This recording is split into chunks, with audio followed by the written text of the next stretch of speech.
Okay, so you just saw how to apply keywords to your images. I haven't gone through all of the images and applied keywords or anything like that, but I did want to give you a sense of how keywords work.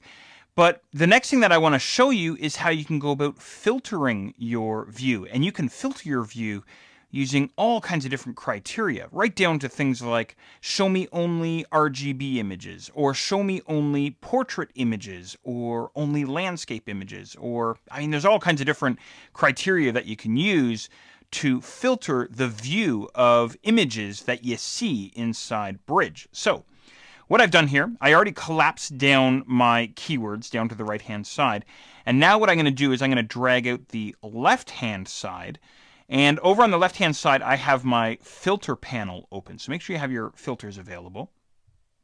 The very first category that we have inside the filter panel is the file type. And you can see here I have JPEGs. I have 31 JPEGs. And I also have Photoshop documents or Photoshop files, and I've got 5 of those. So I might be sitting here going, I have 5 Photoshop files? Which are the 5 Photoshop files? I don't remember those guys.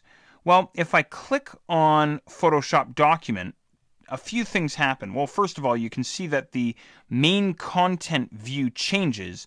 Now I only see .psd files, or documents that end in the Photoshop native file extension there, so .psd. So there's chapter title, pen tool tutorial, scientist 1, and so on, right? So that's kind of cool.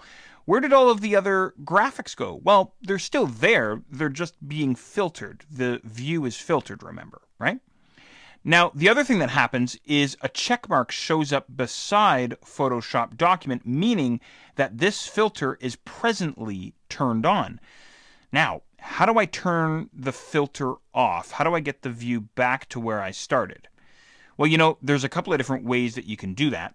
Probably the simplest way is just to click on this filter once again. So Photoshop document, click on that again. The check mark disappears from the left-hand side, and I get all of my graphics back in the middle area, or the main content area of Bridge. So that's one way. Let me show you another way here real quick. I'll turn that filter back on just by clicking on Photoshop document. And I can also use this little fellow way down here, way down in the bottom right corner of the filter panel. There's this little, sort of this crossed out guy here, clear filter. Go ahead and click on that guy, and that will restore everything back to where we were. This guy's really handy if we have multiple filters applied. For example, show me Photoshop documents that are RGB color space and that are portrait in their orientation, right? Pretty cool. Okay, so we have the file type. That's pretty darn cool. Now, let's dig a little bit further into the filter panel and see what else we can do here. I also have keywords. So we were just talking about keywords. So I'm going to pop this guy open, and I'm going to say, show me any image that has buildings as its keyword. Well, there's our barn and our bridge.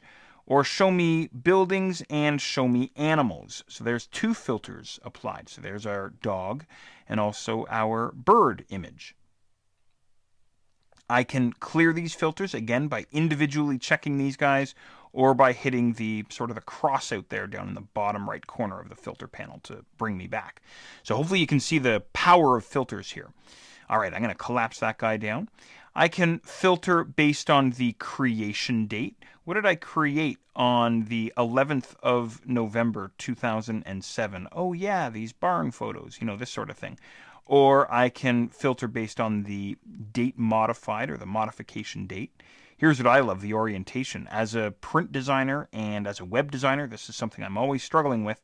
Show me only portrait images. Oh, it's telling me that I can't see anything there with my current filter, or landscape images. Now, I'll make sure to turn off my other filter. There we are. Turn that guy off. So now I'm all the way back to where we started. There's my landscape images. Now I'm getting portrait images. So you got to be careful when you have multiple filters turned on. Or I have 3 square images. These 3 guys here, my robot, my scientist, and the shell.jpg. Pretty cool, isn't it?